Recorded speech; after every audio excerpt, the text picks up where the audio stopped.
বাড়িতে কয়েক টুকরো চিকেন থাকলেই কিন্তু এই গ্রিন চানা মশলা রেডি হয়ে যাবে। আমার রেসিপির মতো বানিয়ে দেখুন, সময়ও কম লাগবে আর ভীষণ স্পেশাল একটা মশলা দিয়ে তৈরি করেছি, সেটা তো দেখাবই। যার স্বাদ হবে দোকানের মতো।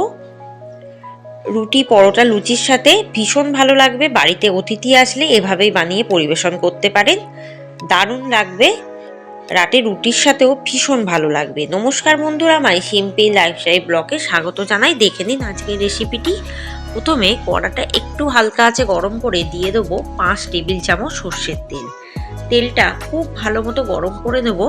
আঁচটাকে কিন্তু অবশ্যই মিডিয়ামে রাখবো। এবার চানাটা কিন্তু সারা রাত ভিজিয়ে আমি 5টা হুইসেল মেরে ভালোভাবে সিদ্ধ করে নিয়েছি। এবারে আমি কিন্তু চানাটা প্রথমে ভেজে নেব।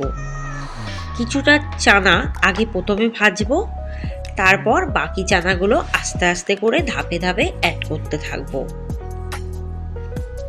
সাথে সাথেই নাড়তে হবে যাতে পুড়ে না যায়। যেহেতু আমি মিডিয়ামে রেখেছি তাই পুড়ে যাওয়ার সম্ভাবনা থাকে, তাই সাথে সাথেই নাড়তে হবে। আপনারা চাইলে গ্যাসটা কিন্তু অবশ্যই লোতেও রাখতে পারেন বা ইন্ডাকশানে আঁচটাকেও লোতে রাখতে পারেন। এরপর দিয়ে দেবো 1 টেবিল চামচ হলুদ গুঁড়ো, দিয়ে আবারও খুব ভালো মতো ভাজবো।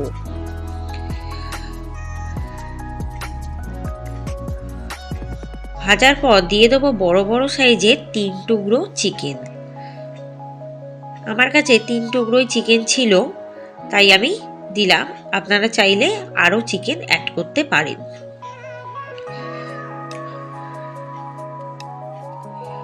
বাড়িতে অতিথি এলে কোনো চিন্তা করতে হবে না, এভাবে কিন্তু বানিয়ে দিতেই পারেন। এরপর দিয়ে দেবো পরিমাণ মতো নুন আর পরিমাণ মতো চিলি ফ্লেক্স, দিয়ে আবারও ভালোভাবে এটাকে নাড়তে থাকবো যাতে চিকেনটাও এই চানার সাথে ভাজা হয়ে যায়। এবার কিছু মশলা আমি বেটে নেব। দিয়ে দেবো একটা গোটা রসুনের সমস্ত কোয়াগুলো, ছোট রসুন, পরিমাণ মতো আদা,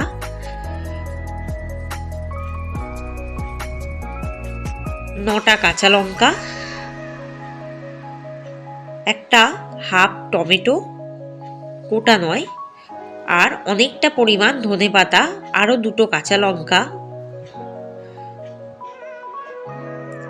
আর 2টো পনিরের টুকরো দিয়ে ভালোভাবে বেটে দেবো ঘন ঘন করে। এবার দিয়ে দেবো 1 টেবিল চামচ কড়ার মধ্যে ঘি দিয়ে এবার যে বাটা মশলাটা করেছি সেটা আমি কিছুটা দেবো, আবার কিছুটা বাঁচিয়ে কিন্তু রেখে দেবো, পরে কাজে লাগবে। এবার ভালোভাবে কষিয়ে দেবো। এবার বাড়িতে আমার অতিথি এসছে, কি করবো তো বুঝতেই পারছিলাম না, 3টে মাত্র চিকেন পড়ে আছে। তাই আমি এভাবে আইডিয়া করে কিন্তু এই গ্রিন চানা মশলাটা বানিয়েছি, তাই আপনাদের সাথেই শেয়ার করছি। ভীষণ ভালো লাগে রেসিপিটি যদি একবার বানিয়ে খান। প্রথমে একটুখানি দিয়ে মশলা দিয়ে ভালোভাবে কষিয়ে নেবো, তারপর কিন্তু আবার মশলাটা ইউজ করব। কষিয়ে নেওয়ার পর তারপর দিয়ে দেবো হচ্ছে 2 টেবিল চামচ চানা মশলা সানরাইজের, দিয়ে আমি এটাকে আবারও কষাতে থাকবো। কষানোর সময় কিন্তু আঁচটাকে অবশ্যই লোতে রাখবেন, যেহেতু আমি কষানোর সময় কোনো রকম জল ব্যবহার করছি না। এবার দিয়ে দেবো আমি এখানে 200 গ্রাম পনির, বড় বড় সাইজে কুচিয়ে নিয়েছি। এবার যে মশলাটা আমি বাঁচিয়ে রেখেছিলাম সেই পনিরের মধ্যে মাখিয়ে দিলাম। এবার দেখুন খুব ভালোভাবে কষানো হয়ে গেছে মশলাটা। এটা যত ভালো কষানো হবে তত কিন্তু স্বাদটা বাড়বে। এবার কষানোর সময় কিন্তু কোনো রকম জল যেহেতু ব্যবহার করছি না, তাই এখানে আমি হাফ কাপ জল দিলাম।